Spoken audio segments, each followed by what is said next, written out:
What's up, everyone? Welcome to This Day in Philly Sports History for January 10th, 2025. I'm your host, Jim Montgomery. Welcome to a feel-good Friday edition of the podcast, a wild card weekend Friday. Looking forward to the Eagles-Packers game this weekend. First, let's do a little housekeeping.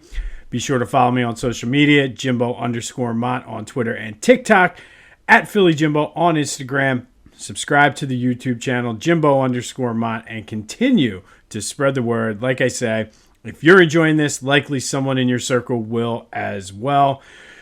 Hopefully, I've been back and forth with the guy from KYW, looking like hopefully at some point next week, the Fan of the Week feature will be up. I'll keep you posted and give you all the details on that.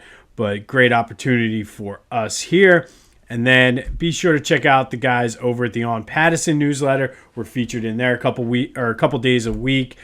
Subscribe, gets delivered right to your inbox. Good Philly sports coverage and takes on Pattison. So be sure to hook them up as well.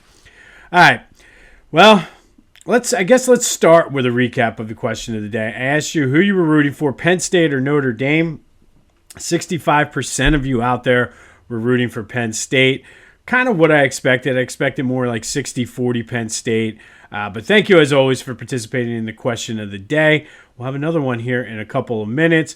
As far as the game goes, Penn State suffered the 27-24 loss. They led late, gave up the bomb, and then lost when Drew Aller threw the interception. Notre Dame kicked the game-winning field goal to move on to the national championship game. And as we usually don't do a lot of college football in here, mainly because this is Philly sports and Temple sucks. But I think it's important to note, and I'm coming at this from an unbiased point of view because I am not a Penn State fan, and I really don't like Penn State. However, I know there's probably a lot of people out there today that are going to be getting on James Franklin, and truthfully, his record speaks for itself in big games against top 5 teams. However, I don't think that game yesterday was on James Franklin. I mean, he had them in a position to win. Players just didn't make the plays, and I know a lot falls on the coach, but I'm not a big James Franklin fan either. However, I don't think that game was so much on him. I did see somewhat this morning on Twitter that folks were like, oh, why are you being aggressive there? You've been pounding the ball all day.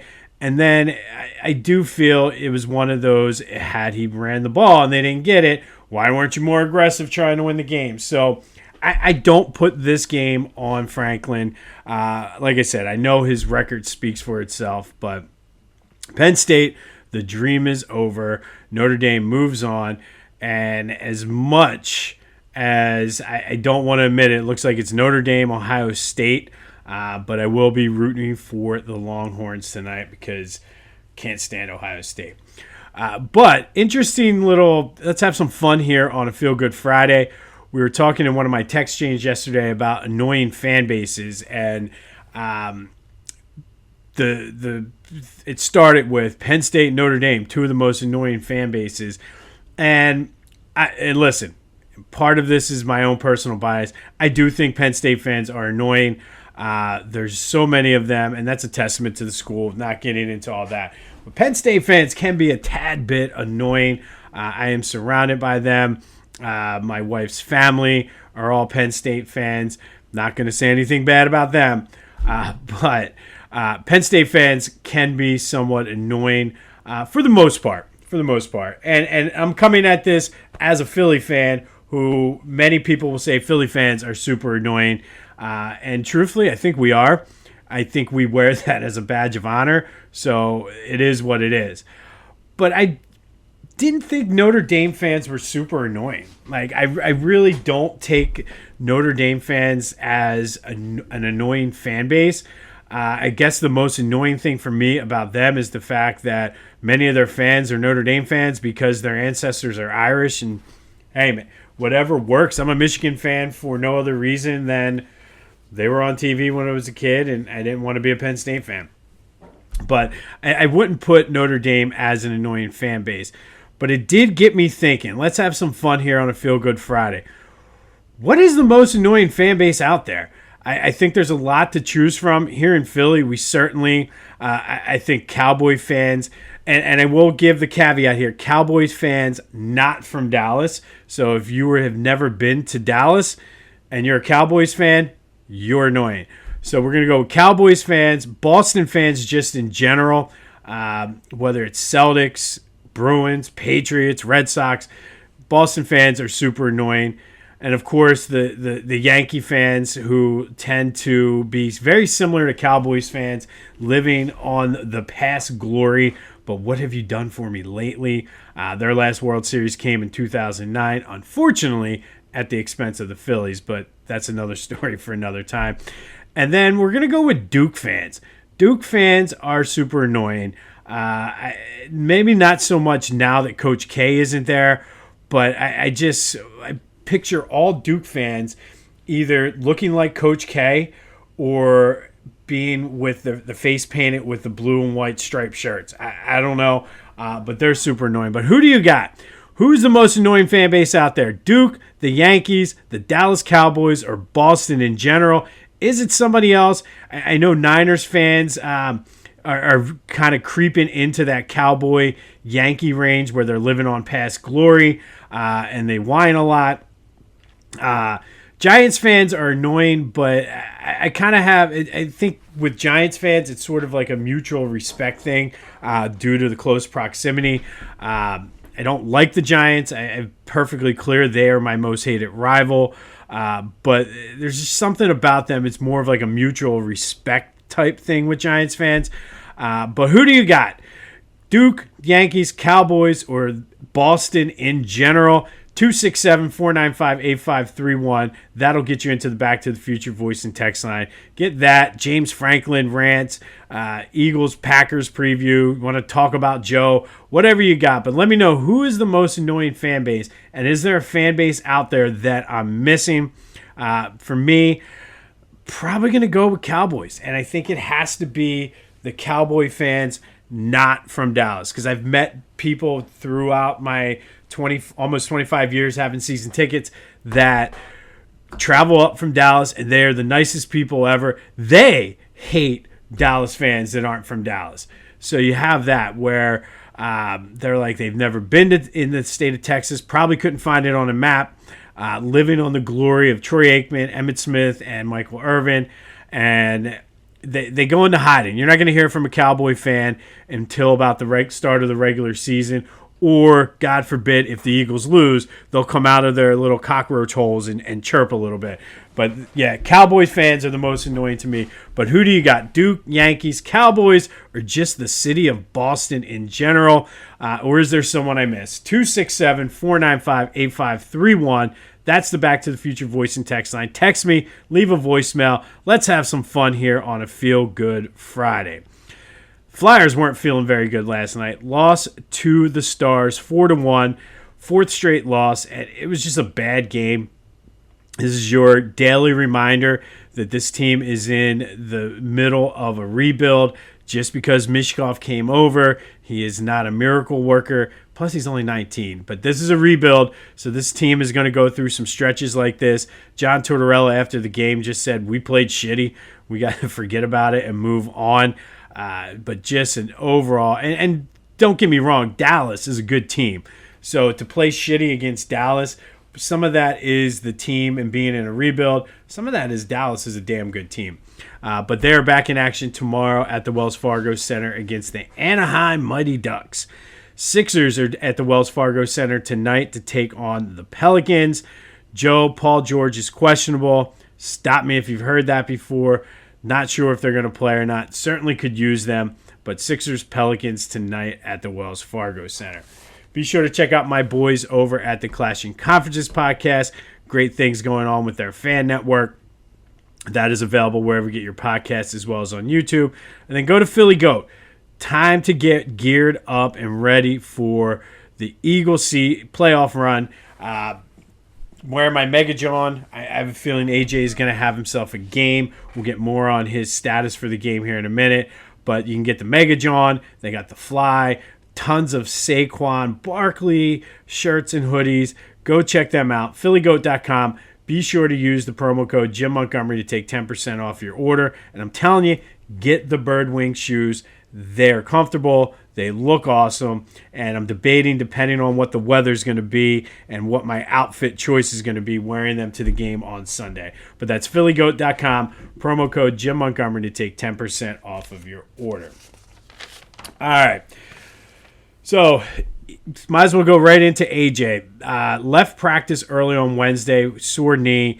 Did not practice yesterday. They had him listed because of a knee/rest. He is expected to play, and I really do. Everybody's saying Saquon. I think AJ is going to have himself a game. So that's where we stand on that. Jalen was a full participant in practice, which the Eagles going into this game after playing 18 weeks of a regular season are relatively healthy heading into this game. So you got to like that. I haven't looked at the other teams left, but I'd have to think that they're one of the more healthy teams in the league left in the playoffs right now, and that should bode well for them. We will have more on Eagles-Packers. Not a lot of news out of camp yesterday. Like I said, the big story all week has been Jalen and the fact that he was a full participant. Not heard officially if he's clear concussion protocol, but the fact he practiced 2 days in a row, I think that is trending certainly in the right direction. I don't know what this means, if it means anything, but the Eagles did put new sod down for this game. Don't know what impact that's going to have on the surface, whether it's going to be slick or not.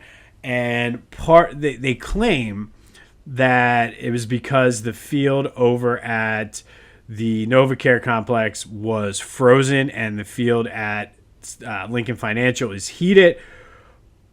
But I think that gives the Eagles just a little bit of an advantage because they've been practicing all this week at Lincoln Financial Field.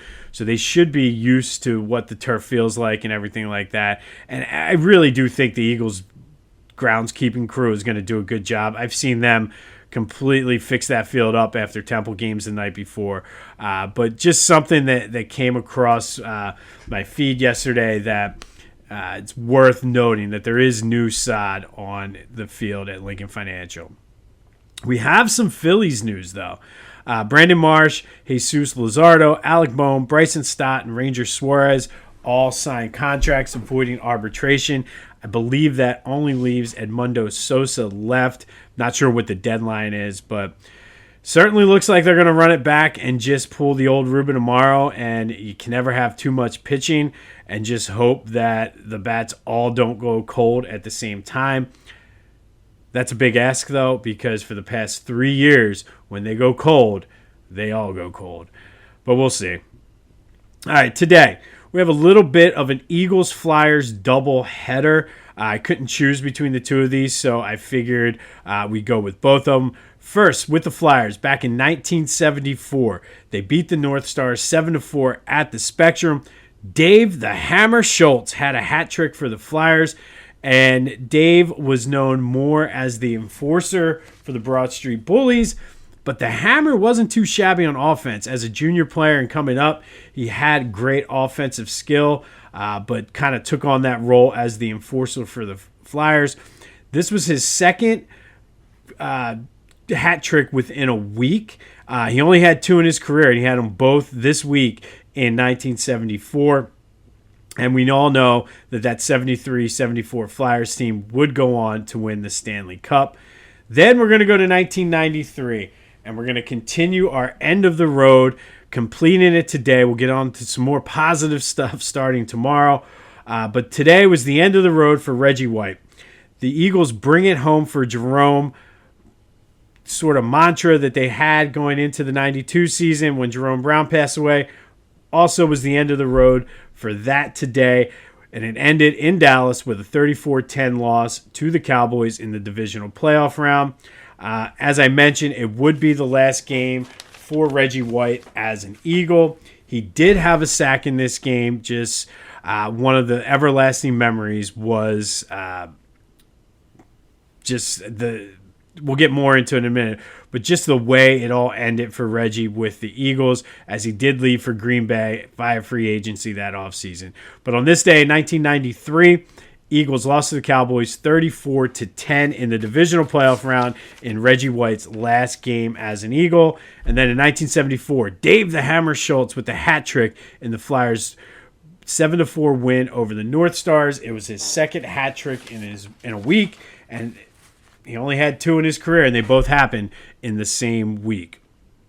All right, finally today, we've been doing our forgiveness for New Year's, not doing New Year's resolutions because it's played out, and we've had some tough ones this week as we're trying to just release the negativity, improve our aura, and get some good karma going for our Philadelphia sports teams this year, and been doing some tough ones this week due to wanting to have the good karma for the Eagles-Packers this weekend.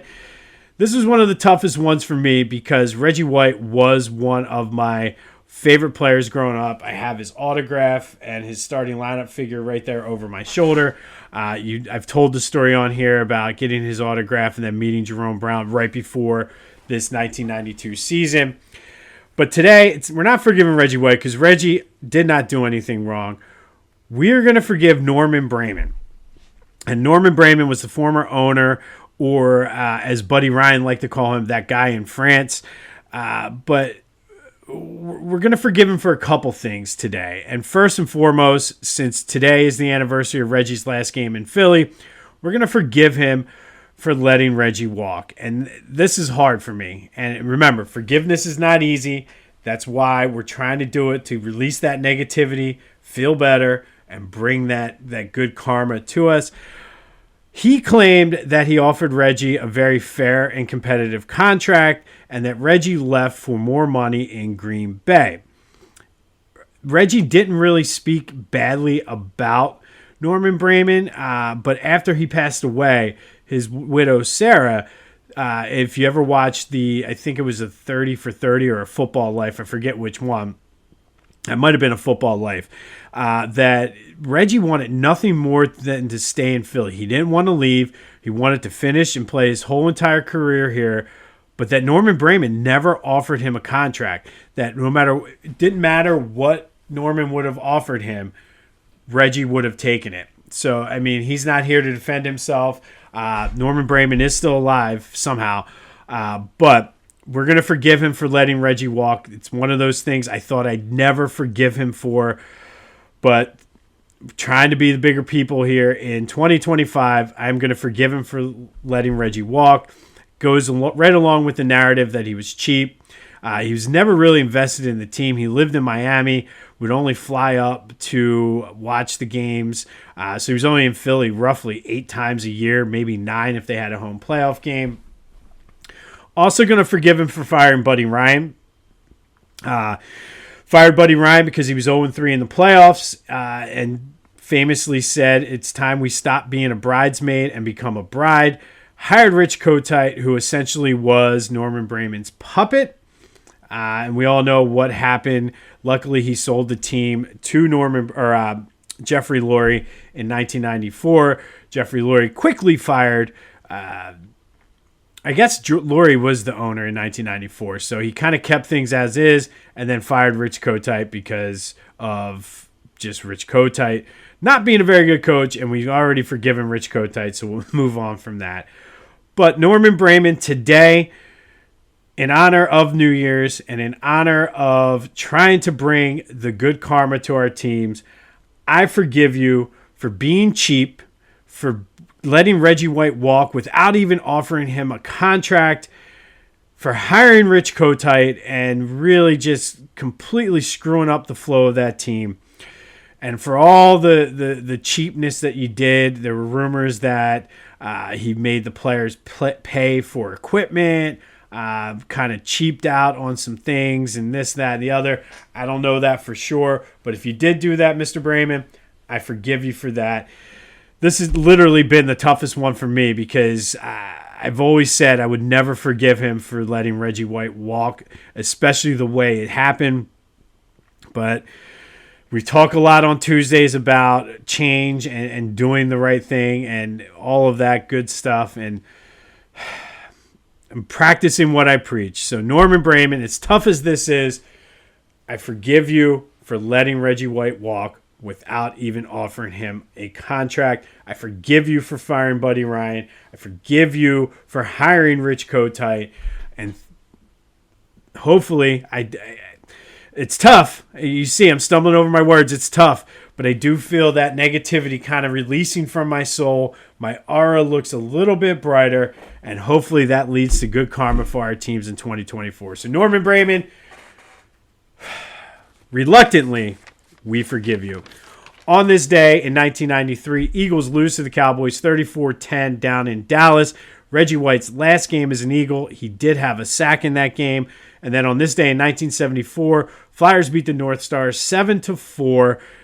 Dave the Hammer Schultz with his second hat trick in a week, the only two he had in his career, known more for being the enforcer, but let his offensive game do the talking this week in 1974. All right, we'll have more on the Eagles Packers tomorrow. Sunday, we'll have our 3 keys to the game. Hopefully, Joe and PG play tomorrow. I don't know. Be sure to let me know who the most annoying fan base is. Duke, Yankees, Cowboys, or just Boston in general. Let me know your thoughts on Franklin, too. I'm curious to hear that. I really don't think this one's on Franklin, but I know there's going to be a lot of people out there ripping him. Listen, he got them to the national semifinal. And, I mean, best season non-national championship-wise probably that Penn State has ever had. So, admittedly, I'm not too much up on Penn State history, but I would have to think this has to be a top 5 season for the Nittany Lions. This has been This Day in Philly Sports History for January 10th, 2025. My name is Jim Montgomery. Go have yourselves a feel-good Friday, and until next time, I'll see you when I see you.